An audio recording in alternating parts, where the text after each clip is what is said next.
Welcome back. How did you go with the exercise with number of products? It wasn't difficult, was it? Here is the result that I got. And here you can see right away a couple of things. First of all, there are a few anomalies. So you would expect that as the number of products increases, the customer is more likely to stay with the bank. So in banking, the term I think is called stickiness, or the share of the wallet of the customer. So as the bank has a greater share of the wallet, it is harder for the customer to leave. And that is what we are observing in the first two. So people who have two products with the bank are less likely to exit than people who have one product. In fact, as you can see, we can't see the labels here because the font is too big. So why don't we just take out the text label for now for our analysis, and that way we'll see all of the labels. So here you can see that only 8% of customers with two products left and 28% of customers with one product left. So the massive drop, it is much harder for these customers to leave. But then we see an anomaly here. So we see how as you get more products, so 3 and 4 products, it is customers are leaving at a rapid rate, at a very, very high rate, 83% and 100% at 4 products, which does not align with our intuition whatsoever. So those are massive anomalies, or very distinct anomalies, and we need to understand what we can do about them. So the first thing that comes to mind, and the first thing that you should always remember when you have anomalies that great, there might be something wrong with the data, or not wrong with data. It just might be a insignificant result. That's what I'm looking for here. It might be an insignificant result, and therefore it might not be worth reporting. What if there are only 5 people that have 4 products, or if because this is a large sample, it's 10,000 people altogether. What if there's like only 100 people that had 4 products, and they all just happen to leave? So it's kind of like a random effect rather than something that you can rely on. And that is why we have to be cautious that these tests that we're doing, they're not statistically full-fledged statistical tests. They're more ad hoc visual tests. So in these cases, we would need to check the actual number of people. So now I'm going to show you how to do that.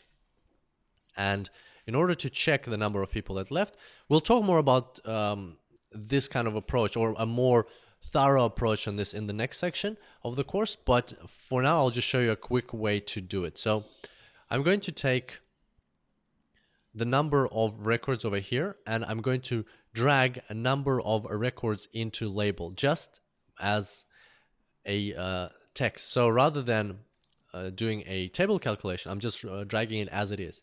And so here you can see, now we will just take out the table calculation for now, because once again we can't see what's in there. So here what you'll see is that these two categories, they have quite a lot of people in these categories, but these categories, they have fewer people in the categories. So there's only 266 people with 3 products. There's only 60 people with 4 products. So that can possibly explain why we're seeing this anomaly. It just happens that the sample that we randomly selected, among them, all the people that had 4 products, they were at very high risk of leaving, and they actually did leave over the observed period of time.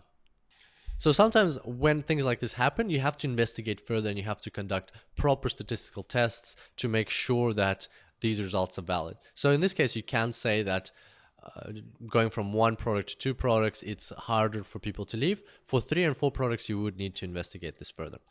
So that's what I wanted to show you with this chart. We will return it back to its previous state now, and maybe you want to add a comment for yourself here so that in the future you remember that there's some investigation to do. So you go annotate, and then you just select area, for instance, and here you want to say something like low observations in last 2 categories.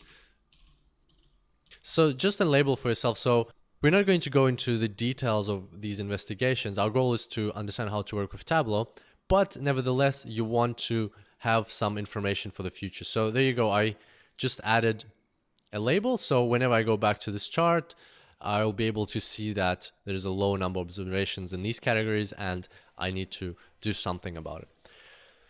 So that's all for this chart. What I wanted to show you today is how to validate your approach and in fact validate your data. So let's go ahead and create another test. I'm going to duplicate this one over here. So duplicate sheet, and this one we'll call validation. And we can get rid of this comment. So the idea here is to find a variable that you know for sure does not affect your end result. So something that is definitely not a important variable in the choice of customers to stay with the bank or exit the bank. And a good variable here would be a number, so like a digit, one-digit number. So if, say, the my favorite is if the customers, if you have mobile phones in the data, you can just take, say, the last digit of the mobile phone. Or in this case, we have customer ID. So let's take the last digit of the customer ID. As you can imagine, it has nothing to do with whether or not the customer will leave the bank. It's not a predictor. It doesn't matter what last digit. In fact, it doesn't matter what customer ID you have at all in terms of your decision for staying or leaving the bank. And so once we run the test for the last digit of the customer ID, we can then check that, yes, everything is fine. It has to be all of the last digits have to have the same probability of leaving. So let's go ahead and check that.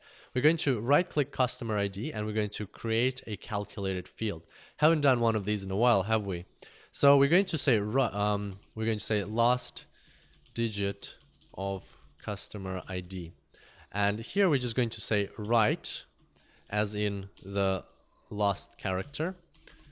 1, and as from here you can see that table calculation is not correct. That's because customer ID is still deemed as a number. We need to change it to a string, so we'll just say str and we'll close the brackets there. So that looks good. And now we have a new variable here, last digit of customer ID. As you can see, it's a calculated variable, and we can take this and replace number of products. Let's go ahead and do that. And so right away, you can see a beautiful, very uniform picture here that approximately on average, every customer ID that you have, or the last digit of the customer ID, it has the same, people with that digit have the same probability of leaving as average, about 20%. So plus or minus, some fluctuations exist always in your data, but in this case, it's plus or minus a little tiny bit, which is insignificant. So on average, it's 20%. So that's how you check your data. Another way you could do it is you could look at the last or first letter of the customer surname, but that is a bit more tricky because letters are generally less uniformly distributed. They're not as randomly, so you'll find that letters like Q are rarer, letters like T are more frequent, and that can affect your results. So try to find something that is uniformly distributed across your population or your sample, and at the same time it does not affect the end outcome at all whatsoever. And that will allow you to validate two things. First of all, our approach. Now we can see that our approach is valid, because if it wasn't, or if we did see some skewness here, then maybe we would question our approach. And also we can see that the data is, there are no errors or issues with the data, because let's say if we saw that one or a couple of these is too high, then that would mean that perhaps maybe there's some problems with the data. Why is there this observation, this anomaly that shouldn't be there? And that's the end of this tutorial. You can come up with other similar ways to validate your data, and I encourage you to use them just to make sure that along the way, while you're doing your analysis, everything is running smoothly. I look forward to seeing you next time, and until then, happy analyzing.